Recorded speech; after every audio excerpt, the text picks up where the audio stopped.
When you're a cocky man, but then you get wrecked soon after. Okay, so when you saw the man's face, like you see the wind on his face, I couldn't, I was laughing, because just like the way Nakaba-sensei drew Estarossa's face, I was just dying, because just like, this man's so cocky, he's thinking like he's like the best, like he could destroy the archangels and stuff, and then all of a sudden, they just whoop him, they completely thrash him into the ground. I'm just like, yo, like, Estarossa. Okay, so, I want to just be completely frank here. It's very apparent by the way this chapter is that it's setting up for Estarossa to do something. Like, he's going to reveal something, or something crazy is going to happen, because, as we can see, Nakaba-sensei spent a lot of time recently with the Estarossa plot. He's been spending a lot of time trying to build him up that there's something going on behind the scenes. He's been doing it for a while, actually. Ever since he was introduced and all that, we always knew that there was something off about his character. But now, really getting to see him in these recent chapters, it's clear as day that Nakaba has a lot of, like, potential for him. Like, he wants Estarossa to do something really crazy in the future. And so because of that, I do not think that he is going to die in this fight. Maybe injured, but I don't think he's going to die in this fight. It's very similar to what I said to Mon, because his fight with Mon was obviously not for him to die. It wasn't. Maybe slow down, but not for him to die. But with this fight, once again, even though he is getting thrashed, I just don't think he's going to die. I legitimately do not think that Estarossa is in that position. And it's not because I'm a fanboy of Estarossa or anything. I'm just looking at the facts from the narrative. The narrative of the story, it benefits from Estarossa being alive. So him dying here is probably not going to happen. The question is, though, that many of us are wondering right now, how in the hell did he kill Mel? Now, I've already discussed this, okay? I've already discussed the most likely the reason how he killed Mel was because it was at night, and if it works like sunshine with, Escanor, then it makes sense why. However, someone pointed something out to me, and I didn't really take a moment to think about it until a couple mentioned it to me on social media and in the YouTube comments, that, at the end of the day, Mel should be technically stronger than Escanor even at his peak, and let me explain why. The reason why is because he is still technically a goddess. He is an archangel. So, Mel, being a goddess archangel, his base level power should be way higher than Escanor's base power level. For instance, how he is as a regular human, and how he's weak at night, Mel should technically be way above Escanor, because he was an archangel slash goddess.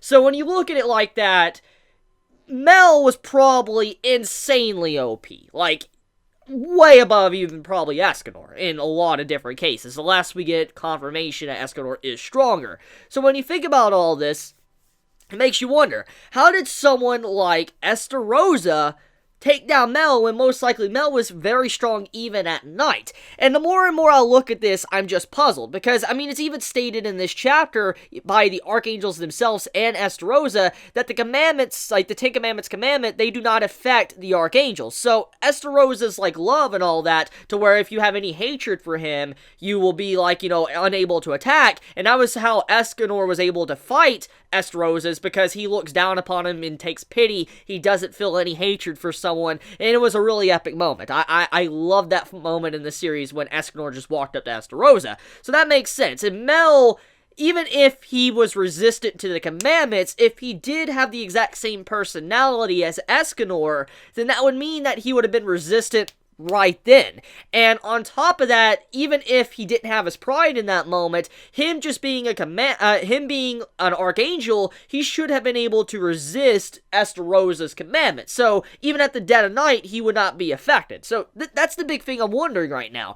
With what is being said here, it just does not seem possible for Estarossa being able to take him down, even with a cheap shot from what we could see, because we can even see that some goddesses, they have some really strong durability. So I'm just very curious about that. I mean, we've even seen Escanor himself regen from the damage he takes. So if we put that in perspective with Mel, then he probably regened really good too, even at night. So just think about that. So the more and more I see this, the more I'm starting to think there's some foul play going on. We don't have the full story. I want to bring something up. As we all know, you remember the original war, the war that took place between the Goddess Clan and, the Demon Clan.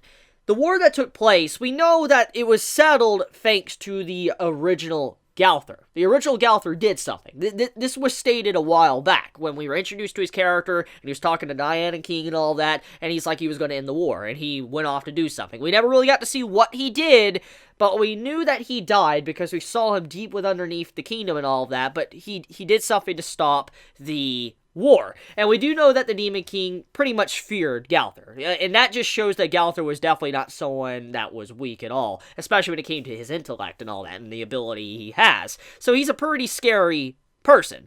So when you put this in perspective, the more and more I look at this, I feel like Galther, the OG Galther, had something to do with Mel's downfall. Something tells me that. And I feel like there's just more to the story than we're not really understanding, and I also am starting to feel like maybe Rudisill has a part to play on that. I know Rudisill's shown emotions for Mel that he cares, but the more I think about it, the more I'm starting to realize that maybe Rudisill could have potentially have had his memories tampered with by Galther itself to end the war. I don't know, but I just feel like there was definitely some foul play going on here, and we're just not getting the full story, because the more and more I see this, even though I'm liking Estarossa and him being cocky, there's just something that's just not adding up.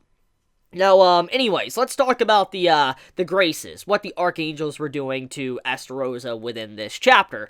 So we get to see Ocean and Tornado. We get to see the full extent, well, probably not everything of their abilities, but we get to see a good chunk of it, and they create a literal dimension, like a domain of the god, and they actually create a giant ocean, and then they have water cyclones and everything, and it's just like, it's scary. It's a scary amount of power.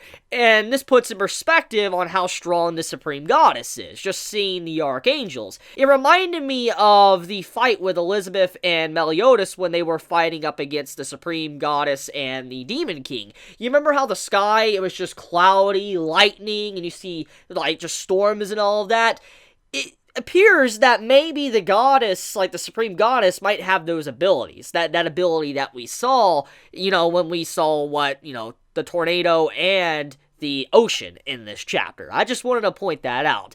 But, anyways, the abilities are pretty strong. And from what it appears, Estarossa can't really do much at all. I mean, he's very cocky. I want to mention that. Oh my god, the man, he literally is a cocky and prideful man. Like, he's giving Escanor a run for his money for how prideful he is. Like, holy crap. Can anyone else notice that? Like, he's very prideful right now. He's like saying, oh, I defeated him. Or, how last chapter he's like, Mel died like a dog. Or, in this chapter he's just taunting him like, I can feel your hatred and all that from your eyes just going through me. I just like, this man is really taunting them, acting like he's, all that stronger than them. But then he's getting wrecked. His personality, I'm liking it. I'm really liking his cocky personality. And from what we've seen, he is a tank. He's pretty durable. So after everything we have seen, he's probably going to reveal something. I feel like there is more to his power than we really know, and that probably could lead to how he could potentially get out of this. Now, getting off the subject with, Estarossa and the two Archangels and stuff, and, how Mel died, let's talk about Elizabeth. So, can we all just agree that Elizabeth's role ever since she, got her memories back and she became an official goddess, that she has been a phenomenal character? For at the very least for a female shonen, main female character, because she's not useless, number one. Number two, she is very powerful and is continued to crank out more and more feats to show that she is not powerless, and she is definitely not going down. I mean, what she did in this chapter, when she, summoned this giant whale shark to put out the flames and stuff, and to save everybody, just shows the level of Elizabeth's strength. She is insane. Like, her strength, I really am curious on where her level is at compared to the Archangels, because it's always been established that it seemed like she was probably as high as the Archangels, or probably a lot higher, because of the way they had conversations. So, it makes me wonder where she really is at. I'm just going to take an educated guess and assume that her level is probably somewhere near Meliodas', but on the goddess's side, because of how, they were fighting the main, rulers of the goddess and demon clan. That's what I'm assuming.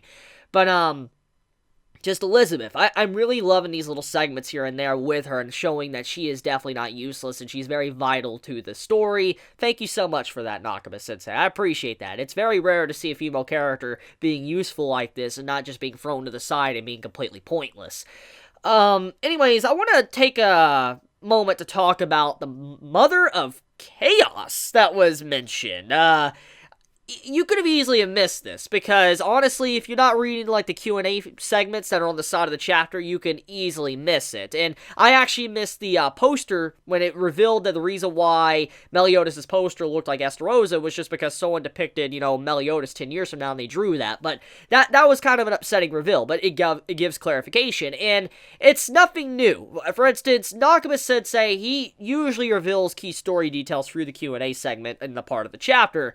And in this chapter, the Mother of Chaos is mentioned. Now, I'm going to be honest here. I don't know if the Mother of Chaos has been introduced before.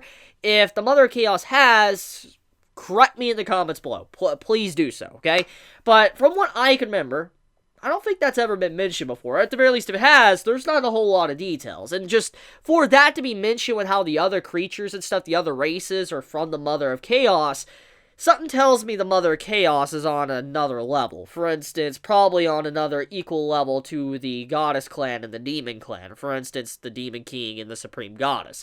Something tells me the Mother of Chaos is near that level, just up there with the high-tier beings. But it makes me wonder why they're not really interfering. Why are they not, participating in, everything that's going on? That's what I'm truly curious about. Who knows? Maybe we'll eventually get that backstory, and maybe the reason why Estarossa is so messed up in the head is because maybe he is something from the Mother of Chaos. That would make sense. It really would. But I wanted to point that out. So I think I'm going to end this video here. Let me know your thoughts in the comments below. If you enjoy my content, please subscribe. If you like this video, please leave a like. And I love you guys. Chibi out.